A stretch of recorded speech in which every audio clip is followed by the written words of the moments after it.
There it is. It's 10/7/2020, and today we will focus on the power of performance and understand how drama is affected by having that audience and by watching it, even more so than a book, right? I always say imagine a book like you're watching a movie. Well, with drama, you got to go one step further. You're much better off actually watching it being performed than just reading it on a page. So we will watch and enjoy live performance. We're going to watch a couple of clips of really good performances. And then our close, thinking about the last clip, Romeo and Juliet. How does the audience participation make the performance even better? So that's what we're going to be doing. I want us also to be thinking about positive affirmations. Woohoo! Be positive on purpose. It makes a big difference. So say it with me. Tell yourself what to think and what to believe. What are you? Come on, let me hear you. I am smart, confident, and successful. Yeah, say it in your head. Say it out loud. Makes a difference. How do you feel about reading? I love reading. It is so much fun. And how do you feel about schoolwork? The harder I work, the smarter I become. And it's true. Too many people think, oh, I'm not smart because it doesn't come easy. Hey, easy stuff doesn't get you anywhere. It's when you work, you learn, you become smarter. It's a muscle like everything else. And too many of us don't use it on purpose. We just kind of go through the motions. So today is a good day. I'm so glad you're here. If we look in Schoology,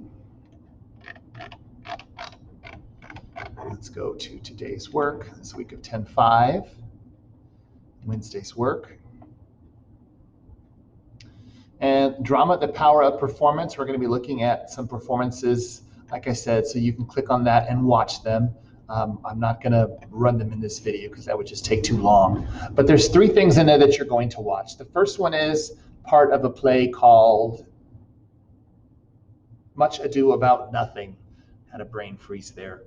Much Ado About Nothing. And in the play, there are a group of friends, and two friends, well, they're not really friends. They kind of hate each other. They're always arguing. They're always fighting. It's a guy named Benedict and a girl named Beatrice, and they love to argue and they love to fight and put each other down and make fun of each other.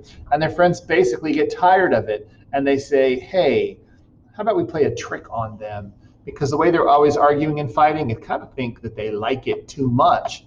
Maybe they actually like each other. So you can click on this. Let's go back. Let me just show you. Like I said, I'm not going to play them, obviously, so you can watch them on your own. But like I said, the couples, the friends decide to play a trick on them. They know that Benedict and Beatrice are listening in, but of course, Benedict and Beatrice don't know that. And they tell them how crazy they are about each other so that the other one thinks it's true. And it works for both of them, and you'll see what happens. If you don't know all the words, so what? Just enjoy the performance. So you can watch that on your own. Much Ado About Nothing, William Shakespeare. And like we said, people love to argue. Basically what I've already told you. And then there's a performance. The next one is a slam poetry event, and people are performing slam poetry. This one is called Childhood, and they make lots of references to fun things that kids do when they're young, and you're going to remember it. And of course, you will see how the audience reacts. The audience gets into it. And if you were there, you probably would too, right? So it's a great performance. That one's just a couple of minutes long. The next performance is from Romeo and Juliet. It's the Reduced Shakespeare Company, and they make fun of it. They make fun of the play. I think the last time we read Romeo and Juliet was your 8th grade year. Freshman year for you, we did Raisin in the Sun. It's a great play. Nothing wrong with it. I enjoy it too. But there's something about understanding Shakespeare. The most important thing is that human nature has not changed. People are still the same. And let me tell you a little bit about Romeo and Juliet. So there are two families, wealthy families, and they hate each other. They have hated each other for generations. They get so upset with each other that they start this big fight, this big brawl in the streets, and people get hurt. And the man in charge, the prince, says, if y'all fight anymore, whoever gets caught fighting will be put to death. So they're all kind of scared. So then we see Romeo. And Romeo is in love, but not with Juliet. He's in love with somebody else. Romeo is one of those boys that gets his heart set on somebody, and he's kind of crazy about it. So his cousin says, "Hey, Romeo, quit worrying about Rosalind. Come with me to this wild party we're going to go to, and you'll see some other pretty girls. You'll forget all about her." And Romeo, of course, says, "No, I won't. I'm in love."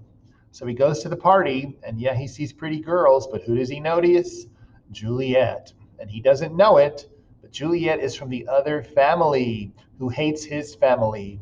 So they meet, they kiss, and he is in love again.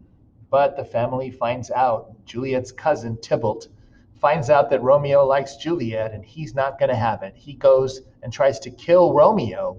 He ends up getting killed by Romeo, and then Romeo is banished. Instead of putting him to death for fighting in the streets, they kick him out of town. And that would be nice. They could wait and try and figure it out. But no, no, no, no. What does Juliet find out? Her family wants her to get married and get married to somebody other than Romeo. She doesn't want to marry anybody else. Her and Romeo are in love. They actually have a honeymoon night before Romeo leaves. So they're like married, and they do get married. So rather than marry this other guy, the friar, who is like Romeo's mentor, almost like a dad to him, says, "Hey, Juliet, I'm going to give you this potion. It'll make you seem dead. Your family will think you're dead. They will put you in the family crypt. And then when you wake up a day later, me and Romeo will be here and we'll sneak you away." Is that how it actually works? Nope. News of Romeo's death gets to Romeo before the friar can tell him the truth. Romeo thinks she's dead. He buys some poison. He rushes to her grave. He sees her seemingly dead body, and Romeo kills himself. Literally seconds after Romeo dies, Juliet wakes up and finds her husband dead. And rather than live without him, she kills himself too. She kills herself too. And that is the sad tale of Romeo and Juliet. Their two kids die. Maybe the family will bury the hatchet and quit fighting. Well, that's a sad play, but this isn't sad. This is silly. Watch the play, the scene from it. It's the Reduced Shakespeare Company, and it's Romeo and Juliet, and it's hilarious. It's a little, it's a little crazy. So hope you enjoy it. Once you're done with that, you can go into today's work. How did the audience participation make the last video funnier? Watch that. Give me your response, especially if you weren't in class today, right? Give me that response after watching those scenes and get your attendance. All right, ladies and gentlemen, thank you very much. And I will see you hopefully in class tomorrow. Also, hey, guess what? I'm giving an extra credit grade. If you didn't get to do the quiz or you don't like the grade you got on the quiz, you can redo it with a different quiz. So that'll be posted later on today. And the grade on that quiz can replace your two lowest grades. So if you have 2 zeros in my class, daily grades, not major grades, you can have it replaced and make a good grade, take away 2 zeros in one shot. All you have to do is watch the video that tells you how to do good on these tests. I'll do reading. We'll read the first half of the story together, and then you go on Socrative and you take the quiz and get a good grade. So if you need to make up grades, be sure and look into that and take care of it. All right, hope you have a great day, and we'll see you in class tomorrow, I hope. And if not, remember, you're a good person. Take care. Bye-bye.